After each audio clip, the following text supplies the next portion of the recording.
Halo pemirsa, apa kabar Anda hari ini? Senang sekali saya Raden Matias dapat kembali menemani Anda dalam sebuah program talkshow yang syarat informasi inspiratif untuk Anda dan juga keluarga. Inilah Bincang Sehati.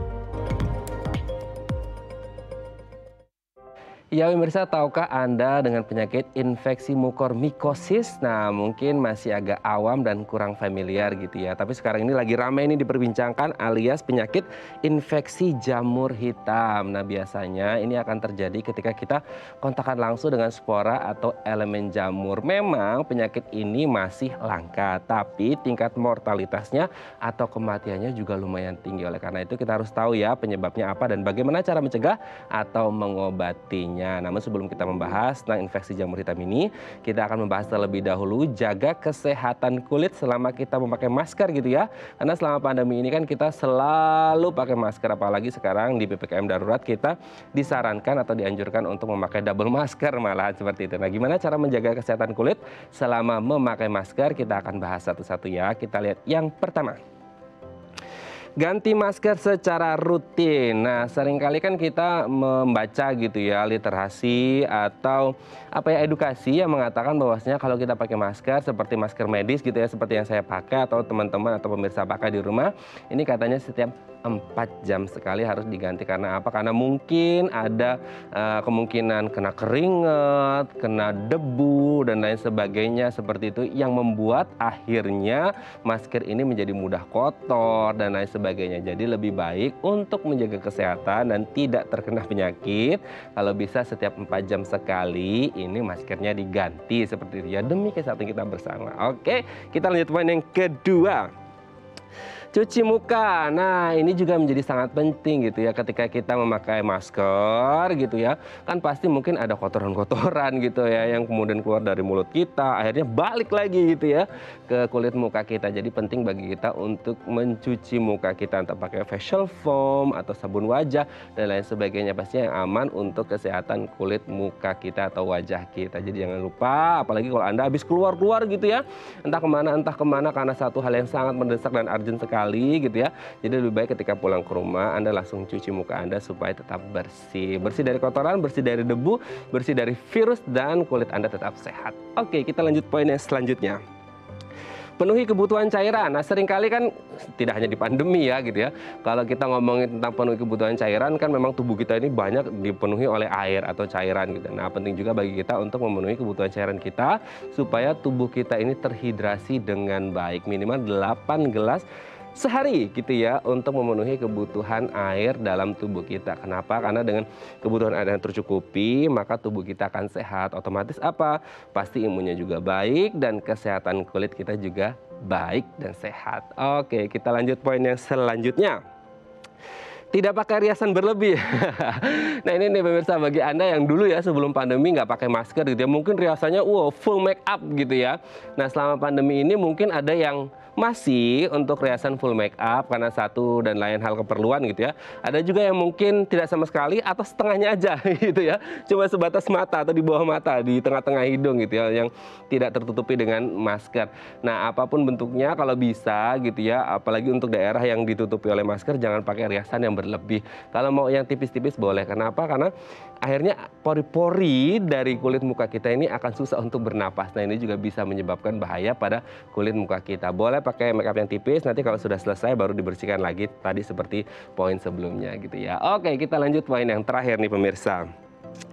Pakai pelembab rutin. Nah ini juga penting kalau Anda sudah pakai make up dan lain sebagainya, bersih-bersih muka, penting bagi Anda untuk memakai pelembab supaya kulit Anda tetap lembab dan pastinya tetap sehat. Oke, itu dia tadi 5 cara menjaga kesehatan kulit selama memakai masker dan kami akan membahasnya sesaat lagi. Tetap bersama kami di Bincang Sehati.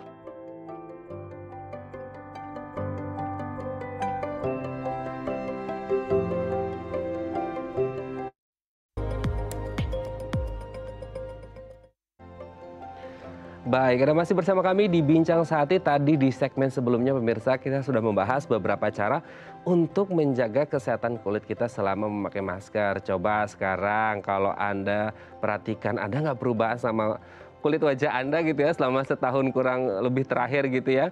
Ketika Anda memakai masker, banyak teman-teman saya juga yang katanya, aduh sama pandemi pas pakai masker gitu ya, ada jerawatan, kulitnya kering dan lain sebagainya. Nah ini perlu diantisipasi gimana caranya supaya kulit kita tetap sehat selama memakai masker.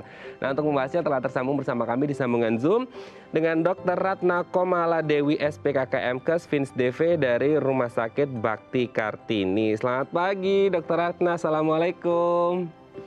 Waalaikumsalam, selamat pagi juga. Halo semuanya, pemirsa. Gimana kabarnya? Semoga sehat ya semuanya ya. Insya Allah, amin.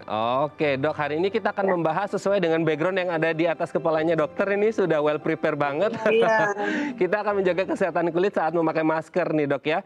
Yang pertama adalah katanya kita harus rutin mengganti masker yang kita pakai. Ada yang artikel kalau kita sering baca gitu ya dok ya, itu setiap 4 jam sekali. Nah gimana sih dok, maksudnya bener nggak setiap 4 jam sekali dan kenapa? Dan masker apa yang harus 4 jam sekali gitu dok? Betul sekali Mas, untuk penggunaan masker sendiri ya selama 4 jam itu kita mesti ganti atau kita juga harus mesti istirahatkan dulu 15 menit kita untuk bernafas, untuk kulit kita juga mendapatkan udara juga, seperti itu fungsinya. Nah, itu baik masker medis, apalagi masker kain, itu wajib diganti dalam skala 4 jam, gitu durasinya. Nah, itu untuk mengurangi adanya virus, bakteri yang menempel pada masker kita itu, seperti itu, Mas. Oke, apa sih dok dampaknya kalau semisal kita ya ada yang bandel atau ada yang kelupaan karena satu dan lain hal kerja gitu ya, akhirnya lebih dari beberapa jam yang disarankan, ini dampaknya atau posibilitas yang mungkin saja terjadi dengan masker yang dipakai terlalu lama ini seperti apa dok?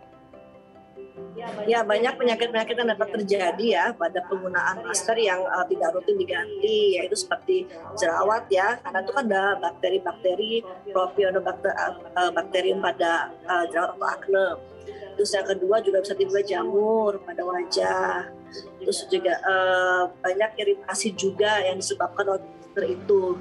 Karena tidak semua masker itu cocok dengan kulit wajah kita. Bagi orang-orang yang dermatitis atopik atau kulit yang sensitif, itu bisa jadi peradangan pada kulit wajah, seperti itu Mas. Jadi alangkah baiknya kalau kita istirahatkan dulu 4 jam, kita ganti. Karena kita juga suka bersin, suka batuk, itu kan juga harus diwaspadai, itu segera langsung diganti maskernya. Jangan habis bersin, habis batuk, tetap aja dipakai maskernya gitu. Salah, jadi kita harus cepat-cepat ganti masker dengan masker yang baru, seperti itu. Oke, tapi apakah selalu orang yang mengalami atau memiliki kulit sensitif akan mengalami hal tersebut dok? Rata-rata sih pada pasien saya begitu. Saya pun juga penderita dermatitis atopik ya, jadi kulit saya itu sangat sensitif. Jadi saya harus memilih dan harus mengatur durasi penggunaan masker itu, gitu. Kadang-kadang saya juga kan timbul guratan-guratan merah seperti itu ya pada kulit wajah saya. Terus kadang-kadang juga pada hidung saya juga, kan ada besi itu kadang-kadang terjadi hiperpigmentasi juga atau penebalan hitam gitu ya pada hidung saya dan area sekitar tempat masker yang saya pakai dengan ketat seperti itu. Karena kan kita memang menggunakan masker juga harus sangat diperhatikan. Jadi jangan sampai terjadi rongga-rongga pada daerah-daerah yang bisa dimasuki oleh virus atau bakteri. Jadi harus benar-benar super ketat. Berarti yang masker-masker itu juga harus diberikan simpul supaya pas pada wajah kita, menutup hidung dan sampai dagu seperti itu. Oke ya, berarti memang ganti masker menjadi sangat penting gitu ya dok ya. Oke, kita lanjut poin yang kedua nih dok, cuci muka. Nah, kita katanya harus rajin cuci muka ketika kita menggunakan masker supaya kesehatan kulit wajah kita juga tetap terjaga. Pertanyaannya kan, ada yang cuci mukanya ekstra sampai malah airnya terlalu kering banget gitu, atau yang malah nggak pernah. Nah, sebenarnya yang idealnya cuci muka ini benar atau tidak dan berapa kali dan pakai apa itu yang menjadi pertanyaannya dok? Menggunakan sabun atau facial wash cair yang sesuai dengan ada pelembabnya juga ya. Kita harus yang menggunakan cuci wajah yang ada moisturizernya juga, jadi tidak menimbulkan iritasi. Kan banyak juga dijual di OTC maupun di klinik saya juga atau di rumah sakit juga dengan emollient atau dengan moisturizer pada penggunaan sabun tersebut gitu. Nah, berapa kalikah gitu ya, yang pasti pada pagi hari sebelum kita aktivitas dan setelah aktivitas itu yang sangat diwajibkan. Mungkin bagi yang mereka muslim gitu ya, pada saat wudhu ya, sholat zuhur, asar itu diusahakan juga mencuci wajahnya gitu, pas maghrib gitu. Sehingga juga paparan yang terjadi pada masker tersebut kita juga bisa bersihkan dengan penggunaan sabun yang sesuai dengan kulit wajah kita seperti itu. Oke ya, jadi memang penting untuk kita mencuci muka supaya tetap bersih. Kalaupun airnya pakai masker dan ada kotoran-kotoran, ini bisa tuntas semuanya gitu ya. Ya. Oke dok, kita lanjut yang selanjutnya adalah penuhi kebutuhan cairan. Nah, penting nggak sih dok untuk kemudian penuhi kebutuhan cairan selama kita memakai masker supaya kulit wajah kita tetap sehat dok? Gimana nih? Oh, dalam masa pandemik ini ya, dengan minum maksudnya ya, saya itu minum ya dalam kondisi yaitu 18 sehari kita mesti usahakan seperti itu. Dan tapi jangan lupa juga ya, pada saat kita minum pun juga harus kita perhatikan dengan siapakah kita minum. Kalau bisa kita pada minum juga pada kondisi yang aman ya. Jangan juga pas kita lagi berkumpul, kerumunan, kita minum sembarangan juga tidak juga gitu, jangan juga. Karena pada saat kita membuka masker itu sangat-sangat dangerous moment atau dangerous time gitu. Jadi kita harus perhatikan saat kita minum ya, saat kita makan gitu harus dengan posisi kita sendirian gitu ya. Kita dalam posisi yang aman, tidak banyak orang gitu, dan minumnya pun juga yang sesuai gitu ya. Jangan juga kita minum di gelas yang terbuka gitu ya, dengan paparan segala macam, dengan udara-udara yang udah bercampur-campur, itu harus diperhatikan juga gitu. Dengan dosis atau skala ya diupayakan 8 gelas sehari. 8 gelas sehari ya, supaya tetap terhidrasi dengan baik juga kulit kita gitu ya dok ya. Oke yang selanjutnya, nah ini juga khususnya, dan bukan khusus ya, memang khusus untuk perempuan ya dok ya. Tidak memakai riasan yang berlebih. Nah dampak dari ketika kita pakai riasan, terutama yang berlebih, terus ditutupin pakai masker, efek ke pori-pori kulit atau kulit secara umumnya gimana ini dok? Ya, riasan yang kita gunakan ya secukupnya ya. Yang penting kita harus menggunakan pelembab dan sunblock, itu yang paling utamanya. Karena kita kan kalau bekerja di luar, kenapa paparan sinar matahari kan kita harus juga berjemur untuk memenuhi kebutuhan vitamin D kita juga gitu. Jadi sangat disarankan yang riasan yang utamanya adalah dengan menggunakan pelembab atau moisturizer dan sunblock yang sesuai dengan iklim kita tuh sekitar 50 itu sunblocknya, 45 sampai 50 seperti itu. Nah kalau misalnya mau ada acara atau ada pesta atau apa ya, tapi kan sekarang juga KM juga nggak ada mungkin pesta, tapi ya digunakanlah, boleh alas bedak, pakai bedak gitu. Tapi yang tidak terlalu berlebihan, karena juga kan nanti akan menutup pori-pori ya. Kan udah pori-pori kita tertutup masker, apalagi tertutup oleh riasan, itu sangat tidak disarankan seperti itu. Cukup 2 lapis dengan moisturizer dan sunblock, ataupun kalau mau pakai bedak, boleh bedak tabur seperti itu. Oke ya, boleh bedak tabur gitu ya, yang tipis-tipis aja gitu ya dok. Iya, Karena juga akhirnya nggak kelihatan juga kan, karena kita pakai masker gitu ya dok. iya, paling bolehlah kelihatan eyeshadow gitu ya, karena kan mata kita yang jadi sorotan gitu ya. Mungkin, Banyak tuh, oke mungkin takutnya kaum hawa ini kalau pas buka masker, ya kok nggak sama gitu ya dok ya. Oke, iya, atas sama bawahnya. Oke yang terakhir dok, pakai pelembab rutin. Rutin memakai pelembab ini juga bisa menjaga kesehatan kulit kita selama memakai masker. Gimana ya dok? iya betul. Jadi kan memang posisi kita memang kalau gunakan masker memang kedap udara juga gitu ya. Sehingga kita juga aktivitas itu memang tadi saya sudah sampaikan harus menggunakan pelembab supaya juga melapisi kulit kita yang penggunaan masker yang hampir kalau kita kerja mungkin lebih daripada 10 jam ya menggunakan masker itu. Jadi kita juga, apalagi orang yang masih work di kantor gitu ya, masih bekerja di kantor, apalagi masih di rumah sakit, kan itu kan paparan AC juga terus menerus seperti itu ya, di mobil seperti itu juga pakai AC, itu makanya kita harus kulitnya harus lembab gitu. Jadi harus kita lapisi dengan utamanya pertama pakai pelembab dulu, baru menggunakan sunblock seperti itu. Oke, berarti memang harus benar-benar menjaga kesehatan kulit kita selama memakai masker. Jangan sampai kemudian niatnya kita memakai masker untuk mencegah terpapar COVID, malah nanti muncul masalah kesehatan lainnya, terutama untuk kesehatan kulit di area wajah atau muka kita ya. Pokoknya semuanya harus sehat, tidak terpapar COVID dan tidak mengalami gangguan kesehatan pada kulit kita. Terima kasih Dokter Ratna sudah Betul. berbagi bersama kami pagi hari ini Ya, Bincang Sehati. sama-sama. Semoga kita Semoga semua tetap bermanfaat. sehat terus, kulit wajah kita juga tetap sehat terus dan pandemi segera usai gitu ya Dok ya. Terima kasih Dokter Ratna, selamat pagi. Assalamualaikum. Waalaikumsalam. Baik pemirsa, selanjutnya kita akan membahas tema kita hari ini. Bagi Anda yang memiliki pertanyaan, Anda bisa menghubungi kami di nomor 0212903244 atau DM Instagram kami di @bincangsehatidaytv. Kami akan segera kembali.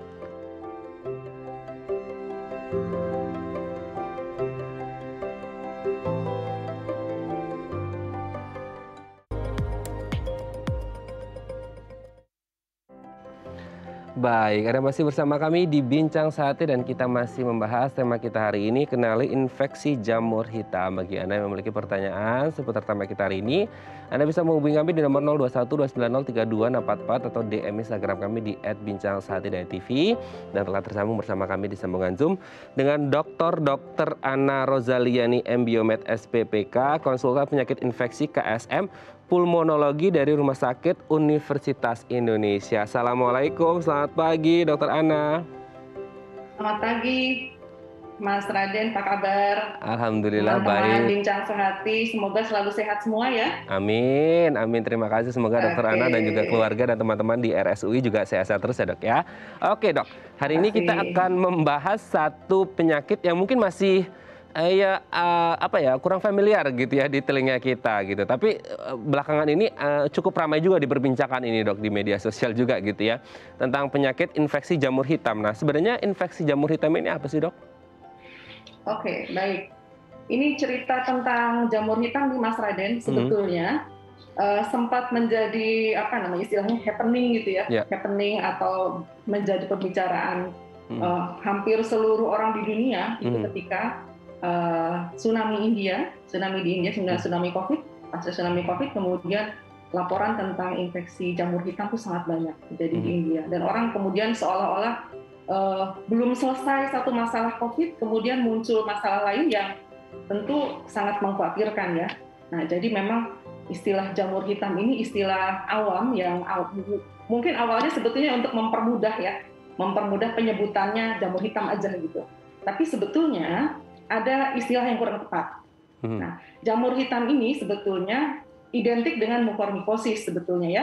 Mukormikosis itu penyakit infeksi jamur yang disebabkan oleh mucormycetes, ya mucormycetes gitu ya. Dan jamur ini sebetulnya bukan termasuk jamur hitam atau Dematiaceae dalam makna yang sesungguhnya. Tetapi memang jamur ini menyebabkan kelainan di organ tubuh kita yang menyebabkan kelainan itu warnanya hitam, berwarna hitam. Entah itu jaringannya hitam dan sebagainya, sehingga akhirnya orang bilang ya udah jamur hitam gitu Mas Raden. Oke. Apakah kelainan yang berwarna hitam ini ada di dalam organ dalam tubuh kita atau sebenarnya bisa terlihat oleh mata di bagian luar Dok? Dan bedanya dengan infeksi, kan kita sebagai orang awam kan sering dengar infeksi jamur gitu ya Dok ya. Yang notabene ya jamur biasa aja gitu. Dan bedanya dengan jamur yang sering kita dengerin seperti apa? Jadi begini, memang infeksi jamur ini dulu orang menganggapnya nggak terlalu serius gitu ya, karena kan jamurnya paling jamur panu atau apa yang kita nggak terlalu terganggu. Nah, hanya kalau jamur mucormycetes ini sebetulnya ada yang bisa menyebabkan kelainan sistemik ke seluruh organ tubuh kita, tetapi ada juga yang menyebabkan kelainan kulit atau jaringan di bawahnya. Nah, untuk mucormycosis sendiri sebetulnya ada beberapa jenis, Mas Raden, tergantung dari lokasi penyakit yang mengenai organ pasiennya. Ada yang namanya mucormycosis pada rhinocerebral. Rhinocerebral itu biasanya awalnya dari rongga sinus atau dari saluran napas atas ya. Nah, kemudian karena saluran napas atas kita tuh dekat dengan organ kepala, ya bisa yang ada otak di dalamnya, sehingga jamur itu bisa menyebar kemudian dari rongga saluran napas atas ke otak. Ya, tapi awalnya awalnya mungkin yang tampak akan kehitaman itu di daerah wajah, terutama sekitar hidung, gitu ya. Nah, cuma perjalanannya sangat cepat. Mungkin sehari sebelumnya hanya kelihatan gambaran merah, tapi merah yang apa namanya, kita mengatakan peradangan ya, peradangan kulit, tapi melibatkan jaringan di dalamnya, jaringan yang lebih bawah. Nah, 24 jam kemudian atau mungkin 48 jam kemudian itu sudah sangat berubah penampakannya ya, jadi di wajah itu kemudian menjadi kehitaman dan mungkin kondisi pasiennya sudah makin memburuk begitu. Jadi itu yang kita memang mesti waspadai. Selain itu ada juga kelainan yang memang mengenai organ lain. Ada yang kita katakan mukormikosis paru. Kemudian ada yang di di saluran cerna. Jadi tergantung jamur ini istilahnya tersangkutnya di mana, ya, sehingga kita memang harus periksa sesuai dengan kondisi pasien dan bermula dari keluhan yang dialaminya. Oke, tetap harus diperiksakan dan melihat posisinya ada di mana nyangkutnya si jamur ini ya, Dok ya. Nah, tadi kan juga dibilang bahwasanya ini penyakit langka, Dok. Apakah memang benar demikian dan apakah ini juga terjadi atau kasusnya prevalensi di Indonesia lumayan banyak, mengingat kalau kita ngomong tentang infeksi jamur gitu ya, biasanya kan identik dengan negara-negara tropis nih, Dok. Gitu. Nah, apakah kemudian Indonesia menjadi salah satu negara dengan tingkat prevalensi infeksi jamur hitam ini juga lumayan tinggi, mengingat kemarin juga tsunami COVID di India sebagai salah satu negara juga yang tropis dengan tingkat penduduknya yang juga bonus demografinya sangat luar biasa tinggi sama dengan Indonesia. Gimana nih, Dok? Nah, memang ya kita itu bersyukur di satu sisi karena negeri kita ini tempat segala makhluk hidup tumbuh dengan subur ya, termasuk tanaman. Di antaranya juga jamur, kemudian tanaman-tanaman yang lain. Jamur itu sebetulnya juga bukan flora murni, jadi bukan jenis tanaman yang murni, tapi dia golongan tersendiri, lebih ke arah dari sisi genetiknya memang tidak murni tumbuhan. Nah, kondisi jamur ini memang senang dengan suasana yang hangat atau lembab dan di daerah tropis itu paling cocok. Nah, hanya saja memang ada satu hal yang kita masih teliti. Kenapa kok kasusnya banyak di India, gitu ya? Kenapa kok di tempat lain ada COVID juga, tapi tidak sebanyak itu di India? Nah, memang ada beberapa hipotesis atau ada beberapa dugaan nih. Yang jelas kan memang penyebab utamanya kan karena lonjakan kasus COVID yang sangat banyak, ya, tsunami COVID-nya itu yang menjadi faktor risikonya yang pertama. Kemudian yang kedua, kalau kita mau kaitkan dengan kondisi alam di India, ada yang mengatakan memang nutrisi tanahnya agak beda, dan itu memang lebih lebih menyenangkan untuk jamurnya tumbuh di situ. Nah, ada lagi nanti kan faktor risiko diabetes mellitus ya, di India juga kasusnya banyak. Kemudian ada penggunaan steroid yang kemudian menjadi semacam dua si malakama nih, ibarat pedang bermata dua. Di satu sisi diperlukan untuk penanganan COVID kasus sedang sampai berat atau kritis gitu ya, tetapi bukan untuk semua kasus, dari mulai kasus ringan atau tanpa gejala. Orang kadang-kadang menggunakan steroid sendiri, beli sendiri. Nah, itu kondisi yang kita perlu lihat sebagai latar belakang. Perkara kasus jumlahnya memang sebetulnya di seluruh dunia ini termasuk, kita mengatakannya neglected disease barangkali ya. Neglected artinya orang awalnya tidak terlalu ngeh karena jumlah kasusnya tidak banyak, tetapi memang meskipun jumlah kasusnya kalau di Indonesia mungkin tidak sampai 50 kasus setahun begitu ya. Meskipun kita juga belum tahu karena laporan kasusnya kan tidak rutin ditelusuri dari Sabang sampai Merauke. Bisa jadi orang juga diagnosisnya belum tegak gitu ya. Jadi belum muncul, ibaratnya seperti puncak gunung es ya. Tapi karena ini kelainannya menyebabkan kematian yang cukup tinggi, bisa sampai 90% lebih potensi kematiannya, maka ini kemudian menjadi harus diwaspadai. Terutama pada pasien-pasien COVID yang memang mengalami kondisi berat sampai kritis dan ada faktor komorbidnya diabetes.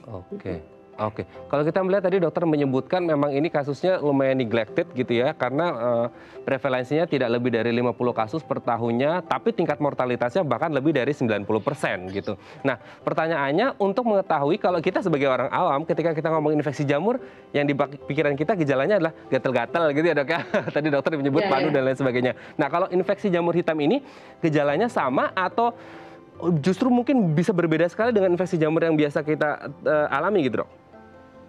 Nah, kalau bicara gejala, kita memang lihat ya, cermin yang paling mudah itu adalah cerminan kasus di India. Kemarin itu selama bulan Mei laporannya sekitar 9.000 kasus, ya, bahkan mendekati angka 10.000 ya dari jumlah total yang diperkirakan. Memang kalau dikumpulkan di seluruh dunia sampai sih 171 ribuan katanya seperti itu. Tetapi tentu saja di kita masih perlu usaha untuk mengetahui diagnosisnya gitu ya. Nah, gejalanya itu memang berawal sebetulnya yang paling banyak itu kan jamur ini kita mesti tahu dulu rutenya bagaimana masuknya nih ke badan kita. Ada 3 cara ya. Yang pertama itu melalui saluran napas, jadi transmisinya itu melalui respirasi.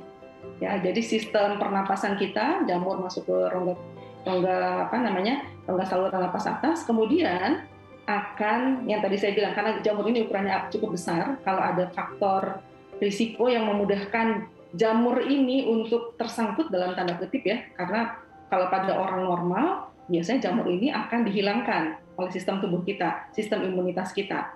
Nah, tetapi kalau misalnya kemudian sampai menimbulkan gejala untuk kasus yang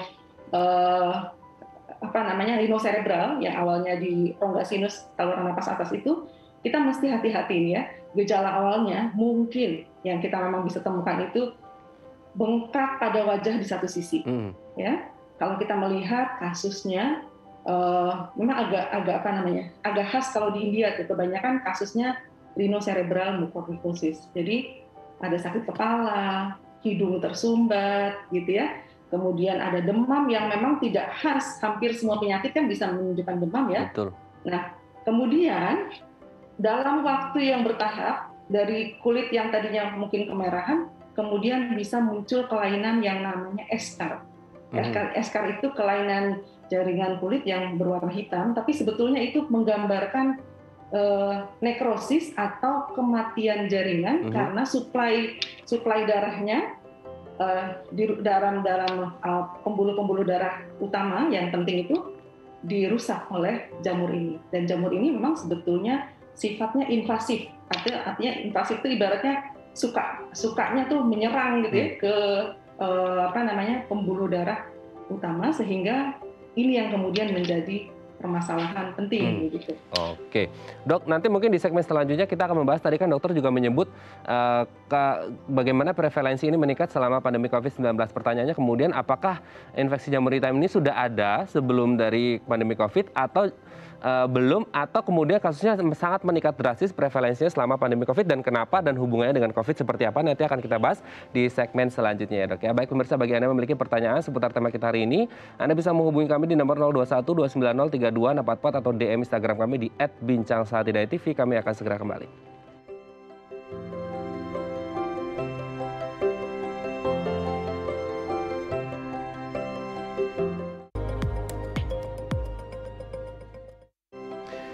Baik, Anda masih bersama kami di Bincang Sehati dan kita masih membahas tema kita hari ini, infeksi jamur hitam. Bagi Anda yang memiliki pertanyaan seputar tema kita hari ini, Anda bisa menghubungi kami di nomor 021 290 3244 atau DM Instagram kami di @bincangsahatidayatv. Masih bersama dengan Dr. Anna Rozaliani, MBiomed SPPK, konsultan penyakit infeksi KSM Pulmonologi dari Rumah Sakit Universitas Indonesia. Dok, kita lanjut lagi ya dok ya. Tadi kan di segmen sebelumnya dokter sempat menyebut nih dok, bagaimana kemudian tsunami COVID gitu ya, yang terjadi di India dibarengi juga dengan tsunami infeksi jamur hitam ini sendiri gitu. Nah pertanyaannya kemudian adalah, selain karena faktor nutrisi tanah dan kandungan tanah itu sendiri yang ada di India dan lain sebagainya gitu, apa hubungan antara infeksi jamur hitam ini dengan pandemi COVID-19 sehingga terjadi kasus yang sangat luar biasa tinggi, contohnya di India, dan apakah tingkat mortalitasnya bisa sampai 90% tadi, ini berkaitan dengan pasien COVID atau non pasien COVID pun sudah bisa sampai 90%. gitu dok? Baik, ini sebetulnya cerita tentang jamur hitam ini kalau bisa dibagi segmen-segmennya gitu ya, sudah ada sebelum masa COVID. Nah, jamur pada umumnya sebetulnya itu sahabat buat kita, sahabat dalam tanda kutip ya, karena dalam jumlah kecil kan jamur-jamur itu ada dalam apa namanya alam sekitar kita, maksudnya di lingkungan sekitar kita tuh ada jamur. Nah, cuma pada kondisi pasien-pasien yang daya tahan tubuhnya sangat terganggu atau menurun karena penyakit tertentu kah, atau ada faktor risiko yang kita katakan faktor risiko. Nah, jamur ini punya peluang untuk menjadi lawan yang mematikan. Nah, biasanya kita mengatakan harus menelusuri dulu nih, seperti detektif, maka dokter itu harus menelusuri dulu faktor-faktor risiko apa yang kemudian membuat mukormikosis ini bisa dialami oleh pasien. Dan sebetulnya kita harus belajar dari kasus India. Ya, India itu kalau kita boleh jujur yang mengatakan ini sebetulnya sistem kesehatan barangkali lebih baik ya dalam sisi ketersediaan fasilitas secara umum ya dari seluruh bagian negaranya. Sementara kita kan memang terbatas fasilitas pemeriksaan itu pada kota-kota besar atau senter-senter rumah sakit besar. Nah, faktor risiko yang paling penting itu tentu saja kan ada kondisi gangguan sistem imun atau gangguan sistem daya tahan tubuh yang signifikan. COVID itu merupakan salah satu penyakit new emerging, jadi yang penyakit baru tapi sangat diwaspadai sehingga ini menjadi concern, maksudnya menjadi perhatian kita karena dapat menurunkan daya tahan tubuh. Itu yang pertama. Kemudian yang kedua, yang juga disinyalir ini sebagai faktor risiko yang penting, itu adalah diabetes mellitus. Kalau kita cerita kenapa diabetes gitu ya, karena ada banyak faktor pada pasien-pasien diabetes ini yang membuat sistem imunnya, daya tahan tubuhnya juga terganggu. Ya, makanya kita juga sering melihat kan kaitan antara COVID dengan diabetes. Gitu. Kemudian ditambah lagi nih, sudahlah COVID, sudahlah diabetes, ada lagi nanti infeksi jamur atau bukan cuma jamur hitam atau mukormikosis ya, sebetulnya infeksi jamur lain yang jumlahnya lebih besar tuh ada. Gitu. Jadi kalau di Indonesia memang kita belum melihat lonjakan kasus black fungus ini pada pasien-pasien COVID, meskipun kita sudah menemukan ya beberapa kasus dalam jumlah yang sangat kecil karena memang keterbatasan fasilitas untuk diagnosis gitu ya.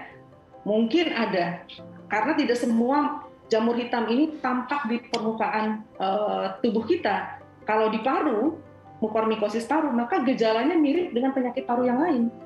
Hanya saja kalau kita sudah memberikan pengobatan standar nih, antivirus sudah diberikan, antibiotik yang baik sudah diberikan, standar pengobatan sudah diberikan, masih terjadi perburukan, please, kita mesti pikirkan teman-teman dokter, biasanya yang menjadi dokter penanggung jawab pasien atau DPJP, kemungkinan infeksi jamur.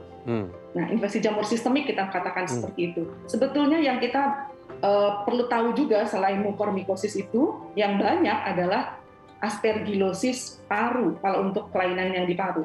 Tetapi kalau kaitannya untuk jamur yang di seluruh tubuh, ada yang namanya Candida species. Namanya bagus kan Mas Raden ya? Kayak nama telenovela gitu kan ya. Iya. Tapi ini diam-diam menghanyutkan. Bahkan dikatakan sebagai infeksi jamur oportunistik.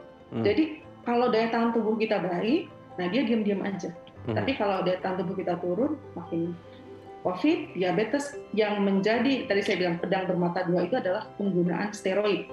Nah, kita memang ada indikasi untuk memberikan steroid itu pada kasus-kasus COVID yang minimal derajat sedang, berat, dan kritis, ya.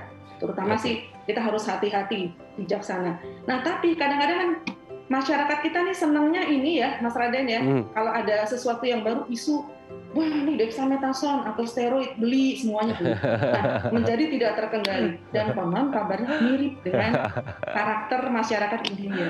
Iya, kita latah dan akhirnya panic buying ya. Betul. Pesannya berarti untuk dua nih, untuk dua pihak, untuk tim medis sendiri yang memberikan penanganan. Jadi kita memberikan obat steroid untuk menurunkan proses peradangan yang hebat, itu sangat dipertimbangkan, diperbolehkan, tetapi harus dalam jumlah yang cukup dosisnya, kemudian lama pemberiannya juga harus kita pantau dengan baik supaya kita bisa mewaspadai efek samping. Yang lebih repot ini yang memantau yang pembelian oleh masyarakat, apalagi kita juga kan masyarakat kita tuh suka beli sendiri obat-obatan di luar. Jadi ini yang kita memang harus concern, dan saya menghimbau kepada masyarakat, nih teman-teman semua deh, terutama anak muda ya yang bisa bicara banyak di medsos, please agak bijak ya dalam hal pemberian terapi COVID. Nanti keluar ivermectin, wah semua rame-rame dulu. Nanti keluar ini sampai habis obat-obatan yang kita perlukan, Mas Raden. Iya. Kondisinya seperti itu. Oke, jangan kemudian kita termakan gitu ya, karena akhirnya banyak kita yang mengandalkan dokternya dokter Google, sehingga banyak dokter umum ini di Indonesia ya. Oke, Dok, kita lanjut ke DM Instagram dulu, Dok. Ini ada DM Instagram dari pemirsa, aku bacakan dulu ya, Dok ya, dari @lasmi_09. Dok, saya sekeluarga sedang isolasi mandiri di rumah. Bagaimana mencegah agar terhindar dari penyakit infeksi jamur hitam? Oh, mungkin ini tanya asalnya gitu ya, sehingga mungkin bisa dicegah dan terhindar. Gimana nih, Dok? Oke, baik. Tadi saya sampaikan ke Mas Raden itu yang faktor risiko pasien yang memang terpaksa kita harus kendalikan dengan bantuan tenaga medis ya, dokter dan timnya. Yang pertama tentu kalau kita sedang isolasi mandiri di rumah, kita harus memantau kondisi kesehatan kita secara detail. Terutama pastikan apakah kita punya komorbid atau penyakit penyerta, diabetes mellitus kah, atau gangguan sistem daya tahan tubuh, autoimun kah, atau yang lain-lain, atau penyakit kronik ya, misalnya ada gangguan ginjal, ada gangguan organ yang lain. Nah, itu kita harus kontrol gula darahnya. Kalau ada diabetes, dikendalikan dengan obat-obatan yang baik, itu menjadi pesan utama untuk pasien-pasien di rumah. Kemudian yang kedua, kalau dari sisi penggunaan obat, jangan mudah untuk membeli obat-obat steroid. Contohnya yang gampang itu ya dexamethasone atau methylprednisolone, gitu kan bisa dijual bebas.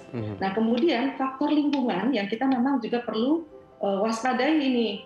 Tadi pertanyaannya siapa Mbak siapa ya? Lasmi tadi. Mbak Lasmi ya. Nah, jamur ini selain bisa masuk lewat saluran napas, dia juga bisa masuk sebetulnya ya, ada rute yang lain nih.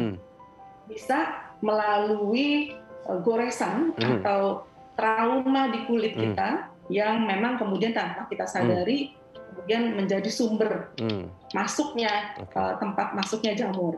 Itu tapi jangan terlalu parno juga ya. Jadi semuanya serba takut gitu. Perhatikan saja bahwa itu caranya bisa seperti itu. Yang berikutnya lagi adalah tertelan tidak sengaja. Gitu. Nah, makanya kita perlu memperhatikan kondisi kelembapan di sekitar lingkungan kita, ventilasi di rumah itu kalau kita sedang isolasi mandiri, usahakan harus baik. Ya, pertukaran udara, terutama pertukaran udara pagi ya, dan kita sangat bersyukur kepada Tuhan bahwa Indonesia ini negara yang sinar mataharinya sangat kaya dan gratis. Jadi ya kan Mas Raden ya, betul. Ventilasi dibuka, ruang-ruang jendela dibuka, kemudian yang lembab-lembab itu kalau bisa ruangan-ruangan yang lembab ya memang kita harus perhatikan secara secara hati-hati juga. Tapi bukan berarti saya nyuruh bersih-bersih pas lagi kondisi sakit ya, jangan. Tapi artinya ruangan tempat kita isolasi mandiri harus dipastikan juga kondisinya nyaman, kondusif dengan syarat-syarat kesehatan. Nah, termasuk juga nanti kebersihan makanan, kebersihan minuman.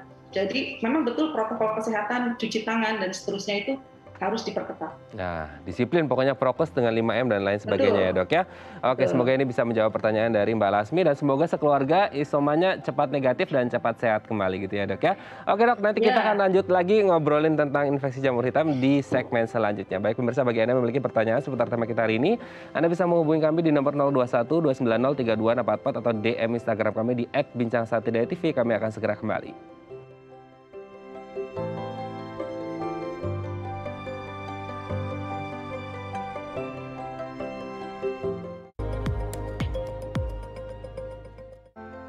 Baik, Anda masih bersama kami di Bincang Sehati dan kita masih bersama dengan Dr.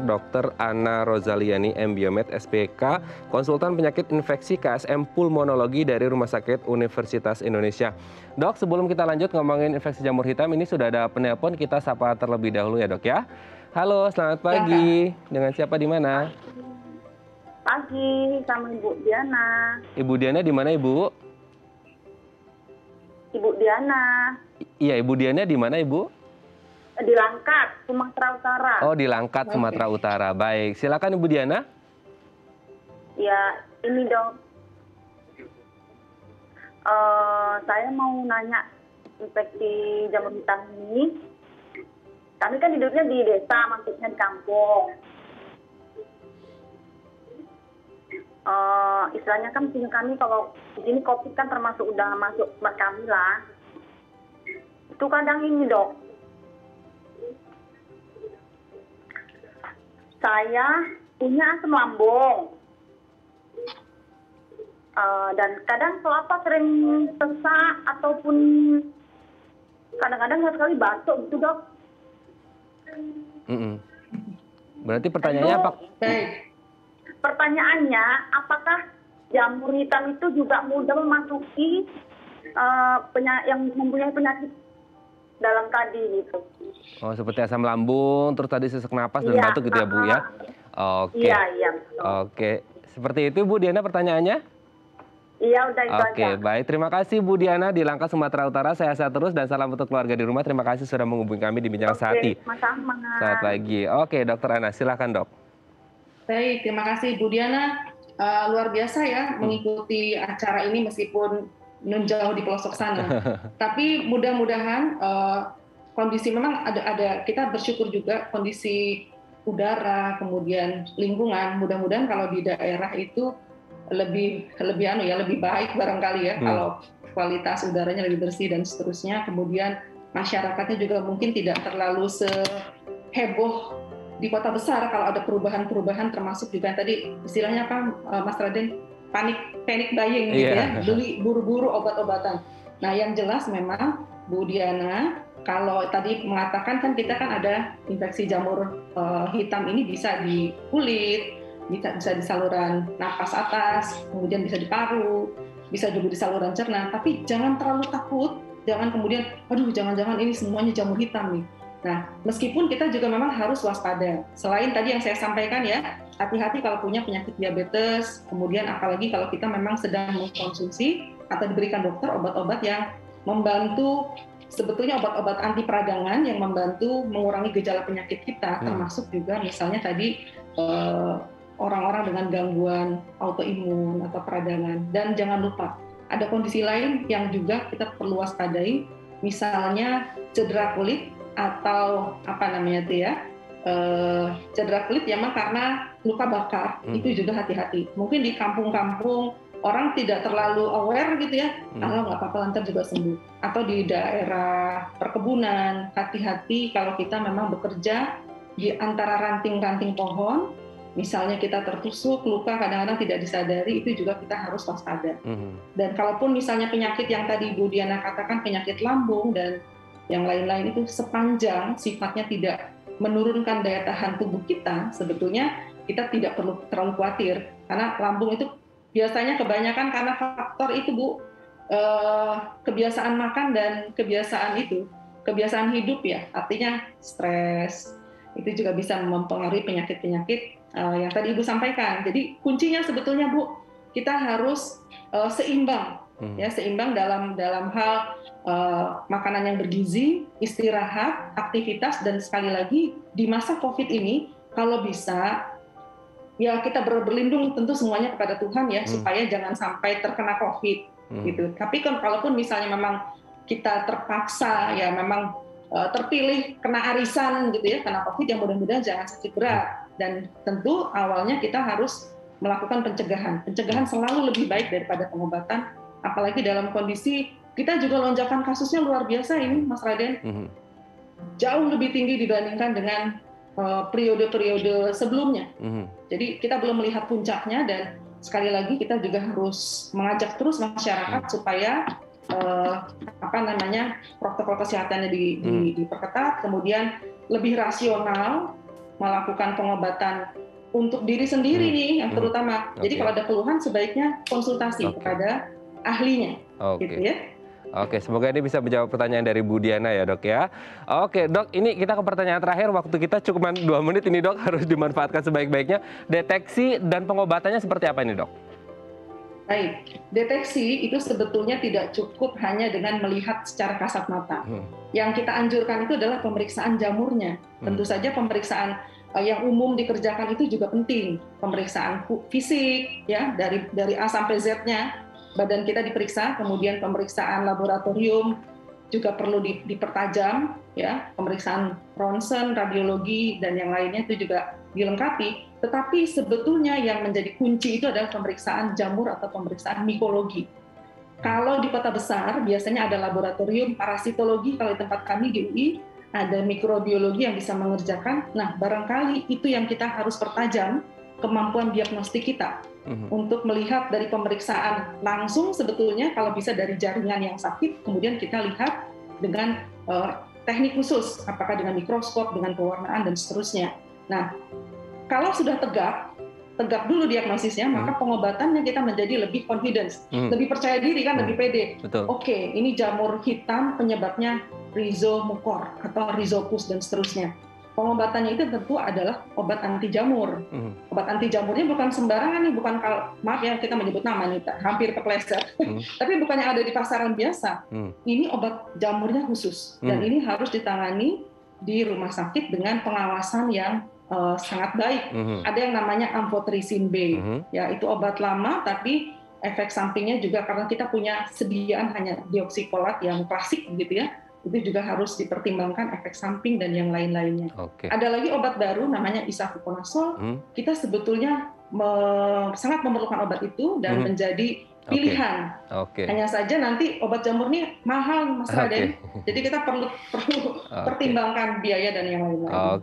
Baik, terima kasih Dokter Ana. Ini sebenarnya banyak yang harus kita bahas, tapi waktu juga yang membatasi kita. Next time kita ngobrol lagi ya dok ya. Terima kasih Dokter Ana sudah berbagi bersama kami. Semoga pandemi segera usai dan kita sehat-sehat terus. Terima kasih, sehat-sehat terus untuk Dokter Ana dan keluarga dan teman-teman di RSUI. Selamat pagi dok, assalamualaikum. Selamat pagi, terima kasih untuk semuanya. Semoga sehat selalu. Baik pemirsa, bagi Anda yang memiliki kritik dan saran, Anda bisa menghubungi kami di nomor 0889 8100 5000 atau Anda bisa follow media sosial kami di @bicarasati.tv. Saya Raden Madlia Samit, sampai jumpa dan selamat beraktivitas.